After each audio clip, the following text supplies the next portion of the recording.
Yo, what is up guys? Ethan here back in another video, and today we return with college football predictions, as today we have the Oregon Ducks. If you haven't already, hit that like and subscribe button, I'd really appreciate it. I'm just going to give a FYI out real quick. I'm an Oregon fan, so I know a lot more about Oregon compared to the other teams we've done predictions on. So if this predictions video is a little bit longer than the other ones, that's the main reason, but this is actually the second recording I had to do because the first one was over 30 minutes. So I'm going to try to keep this nice and condensed and try to say what I have to say as quick as possible. The main thing about this Oregon team last year was they were a massive disappointment. Last year, the biggest game on their schedule was at Ohio State, and they went into the Horseshoe and defeated the Buckeyes, which was one of the biggest games of the season last year and probably was one of the biggest upsets last year.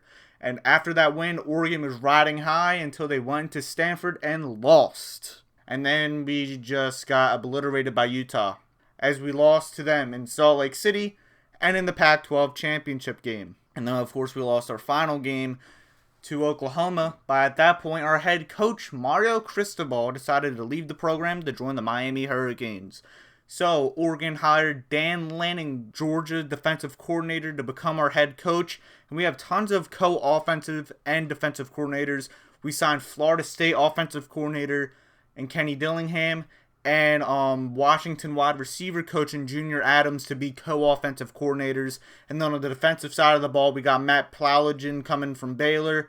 And then we got Tosh Lapoy, who's been a phenomenal college football recruiter in the past. Last year, he was with the Jaguars coaching staff. So, we have an entire new staff. We have a whole new ship coming in. If I'm not mistaken, the only quote-unquote coach we are bringing back is Don Nelson, our recruiting head guy. For what's going on the football field, it's an entirely new staff, and this is going to be a very fun team to watch this upcoming season. When it comes to returning production, Oregon ranks 76th in the nation, as they've returned 63% of their production. They've returned 58% of their starters on offense, which is 90th in the country, and then they've returned 69% of their defensive starters, which is 59th in the country. But the main headline last year was the quarterback play. Tons of Oregon fans were saying bench Anthony Brown and start the true freshman and Ty Thompson. I'm not going to lie, I was a big Ty Thompson believer. But now, after what I've witnessed through training camp and etc., I don't know, to be honest with you. And now that we have a 5-star quarterback and Dante Moore committed to us, Ty Thompson can easily transfer. But currently, he's the backup. People are saying he could be the starter. I just don't see it. But the starter as of right now is junior transfer Bo Nix. He was the quarterback for Auburn. And after 3 years at Auburn, he transferred here to Oregon. And now if you look at Bo Nix's seasons, his best season was probably his true freshman season. And you know who his offensive coordinator was? Kenny Dillingham. Yes, Kenny Dillingham was the offensive coordinator for Auburn before going to Florida State. I think Bo Nix is going to be really good with this system under Dillingham. And if he gets hurt, the quarterbacks are going to be Ty Thompson and the Jay Butterfield. Our running backs are probably the biggest hurt of this offense. Our top 2 running backs are now gone as Travis Dodd decided to transfer to USC, and CJ Verdell, who got hurt in the middle of the season last year, decided to declare for the NFL draft. So now our starting running back is Byron Cardwell. Now, I'm a big Byron Cardwell fan, and I think he's going to do big things with this team. You also got Noah Whittington transferring in from Western Kentucky, so it's going to be very interesting to see what he does. You also have Marquise Irving transferring in from Minnesota. It's going to be interesting to see what he does here as well. Sean Dollars, who the last few years he's really been hurt, and the only year he wasn't hurt, he was like the 4th string running back. He's probably going to be the second running back on this depth chart, so he's definitely going to be back fully healthy. And then also we got a true freshman in Jordan James. So this running back core, maybe it's not the best in the country, but we are very, very deep. And that's the same thing to say about this wide receiver core. The main wide receiver this year is probably going to be Troy Franklin, as our top tier receivers last year are now gone. As the main one, Micah Pittman, quit on Oregon in the middle of the season, declaring for the transfer portal, as now he's at Florida State now. Devin Williams actually declared for the NFL draft, so he's with the Ravens, I think, now. And then Johnny Johnson was a graduate senior, so he's gone now too. So Troy Franklin is going to be our top receiver heading into this season. But the main dude I'm going to say about this wide receiver core is Dante Thornton. Man is a beast. He's built crazy, 6'5". He's probably going to be, in my opinion, the best wide receiver on this roster. And then also you have Seven McGee. He's going to be our slot receiver. He's probably going to have half the snaps at running back, the other half at wide receiver. Chris Hudson, my bad. He is the number one wide receiver. I don't know what this depth chart really is that I'm seeing right now. Chris Hudson was probably our most productive wide receiver last year as a freshman. He's going to be a sophomore this year. He is probably our number one wide receiver. And also, we have tons of depth as well. Chase Cota transferred in from UCLA. Caleb Chapman transferred in from Texas A&M. Isaiah Crocker, Josh Delgado, Justice Lowe, all should be having very good production as well behind those wide receivers. This offensive line is probably the best in the Pac-12. One of the best in college football, mainly because of our guard, TJ Bass, as he's a senior, and then our center in Alex Forsyth. But overall, this offensive line is very experienced. If someone gets hurt, we have a 5-star tackle in Josh Connolly. He's going to be good as well in case someone gets hurt. So overall, this offense is going to be crazy. One thing before I go to the defense, geez, we're already at 7 minutes. Tight end for Oregon, Spencer Webb, passed away. So, rest in peace to him. Terrence Ferguson is now going to be our starting tight end. And I think kind of how Utah dedicated their season last year to Ty Jordan and Aaron Lowe. I think Oregon's going to dedicate this season to Spencer Webb. Now let's go to the defense. I'm going to try to do this real quick. Our linebacking core is by far the strength of this team. Noah Sewell, top 2 linebacker in all of college football. Justin Flo, if it wasn't for injuries, he would be a top 5 in my opinion, but he's probably like top 15 currently. Braden Swinson is also very good. Devin Jackson and Harrison Taggart, both true freshmen, they could be also getting some playing time as well. This defensive line is still really good. You have DJ Johnson and Brandon Dorless coming back for their seasons. Sam Tiamani transferred in for Washington. He's going to be playing good snaps. Casey Rogers and Jordan Riley both transferred in from Nebraska. They're probably going to get some good playing time as well. So this defensive line, maybe not the best, but kind of like our receiving core and running back core, very, very deep. And with this secondary, we have a transfer in Christian Gonzalez, who he was fantastic over there at Colorado, and after that program kind of fell apart, he has transferred in, so he's probably going to be our number one cornerback behind our sophomore Dante Manning, who I am a big, big, big fan of. So Gonzalez and Manning, that's going to be something to look out for. Also, the 2 Jaleels, true freshmen in Jaleel Florence and Jaleel Tucker, look out for them. Jamal Hill is going to come back as well, and as well as Bennett Williams. Tradique Bridges is also going to be very good as well. So overall with this defense, no superstar name besides Noah Sewell, but there is tons of depth on this Oregon team. And now, after I looked over that roster, very, very in-depth, let's look at this schedule. But it's a brutal one. First week, you have a quote-unquote neutral site game versus the Georgia Bulldogs.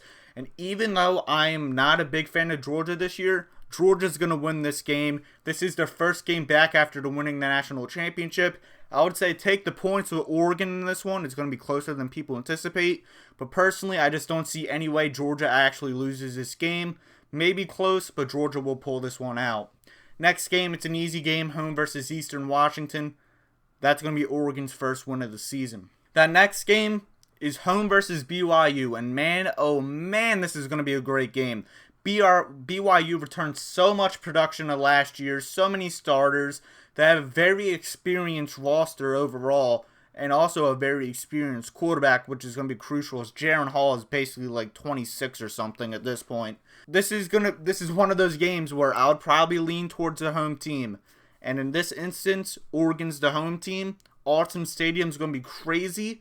I think Oregon's going to win this game in a close one. BYU's going to give it all, but I think overall, Oregon has too much talent, and that's going to win this game for Oregon. Next game, you're at Washington State, and this is the trap game of the schedule. It could be at Cal, it could be at Colorado. It's this game at Washington State, and personally, I think Washington State's going to upset Oregon in this one. Oregon always has a tough time playing Washington State for whatever reason. I think Jake Dickert in this game is going to have the entire Cougars team surrounded by him. I'm not sure if this is your biggest game. This is definitely your biggest home game of the season. You have 2 road games at Wisconsin and USC that may be bigger, but overall, this is the biggest home game. This crowd's going to be electric, even though it's a small stadium. Even if Oregon wins this one, it's going to be close. Cam Ward is going to lead this team to a victory. The Cougars upset the Ducks in this one. And after a disappointing loss with Washington State, Oregon comes home to Stanford. And Stanford returns a lot of production off of last year. And they also beat y'all last year. I'm going to say it's rigged because refs, but we're not going to get into that conversation. Overall, I think Oregon's going to be furious about that one. And as I've been saying a lot in these predictions, I'm going to take a lot of teams on the bounce back. I had Michigan bouncing back versus Michigan State. I had Texas bouncing back versus Oklahoma State. This is another one of those instances. I think Oregon's going to bounce back and beat Stanford at home. And then next game, you go to Arizona. Arizona should definitely be improved. I think they're not going to be the worst Pac-12 team this year. But either way, I think Oregon will find a way and win this one. And then you have a bye, and then you have a very intriguing in-conference game versus UCLA. And if this is a massive, massive year for Chip Kelly, because if there's any year UCLA is going to try and win the Pac-12, it's this year. DTR comes back for his final season. So this is going to be a massive game. But overall, I think UCLA has lost a little too much on the defense and the offense. Yes, I understand DTR and Zach Charbonnet are going to be elite this year for UCLA. But overall, I think Oregon has too much talent. Also, this is going to be a home game. Give me the Ducks in this one. Then you have a nice two-game road stretch. But luckily, these are 2 of the worst Pac-12 teams heading into this season. First game's at Cal. Cal always gives Oregon trouble, as Justin Wilcox really knows this team. But that was the Cristobal era. Now is the Lanning era. And overall, Cal does not have a lot of talent on that team. Oregon's talent is going to outweigh the Golden Bears in this one. Oregon wins. Next game, they're at Colorado. And unless Colorado has a miracle and is really good this year, they're going to be the worst Pac-12 team this year, in my opinion. And at this year, they're not even going to make a bowl game, so they're not even going to be trying. They're going to have like the backup freshmen playing. Oregon's going to win this game. It could be a trap game if they're good, but I just don't see it. Now you have a massive 3-game stretch here for the Ducks. First game, you host Washington. And I think Washington's actually going to be very improved under Kalen DeBoer in this offense. But I think, like I've been saying for other of these games, I think Oregon has too much talent to compete with Washington, and I'm a big believer in this new staff. Give me the Ducks. Maybe it's a little too close than people like, but Oregon will, at the end of the day, find a way to win this game. Now, I think this is, for most Ducks fans, the biggest circle on the schedule. You host Utah. Last year, they destroyed you twice in the season. Twice. And that was very embarrassing. This year, I think Oregon is going to be motivated, and they're going to win this game. This is a guaranteed close game, in my opinion. There's no way Utah or Oregon are going to just destroy each other like they did last season. I think this is going to be a very competitive game. Utah has lost some key players. Oregon has retained some new players and has a new coaching staff. Kind of how Utah dedicated their season to Ty Jordan and Aaron Lowe last season. At this year, Oregon's going to dedicate this season to Spencer Webb. Like I've been saying, close game. Oregon finds a way to win this one. If this was at Utah, I would have Utah winning. It's just one of those games where the home team will win. In this instance, it's Oregon. And now the last game of the schedule, you're at Oregon State. And if this was the roster Oregon State had last season, I would have the Beavers winning this one. But I think Oregon State's losses, they actually do return quite a bit of starters from last year, but it's just not going to be enough, as those players were kind of like their star players. You do return your quarterback and Chance Nolan, but the talent's going to outweigh in this one. Oregon will win a close game. And now, in my opinion, I have the Oregon Ducks going 10-2 this upcoming season with losses, a neutral site game versus Georgia, and then a upset loss versus Washington State. Personally, I'm very confident that Oregon will beat BYU at home, but at the same time, we could easily lose at home to Utah, and we can easily lose on the road at Oregon State. Man, if Cal shows up, we could actually lose at Cal as well. I've seen a lot of predictions saying Oregon goes 8-4 this year. Personally, I think that is the floor of this team. I'm just a big believer in the talent on this team. You can easily lose 4 games with the schedule, but personally, I think that's the floor. But also at the same time, I think 10-2 is the ceiling of this team. I do think you'll lose to Georgia, but you will slip up at least once or twice with the remaining games on this schedule. So in your opinion, what is your record for Oregon this upcoming season? Like always, like, share, subscribe, push notifications on so you don't miss any of my predictions. And like always, have a good day. Peace out.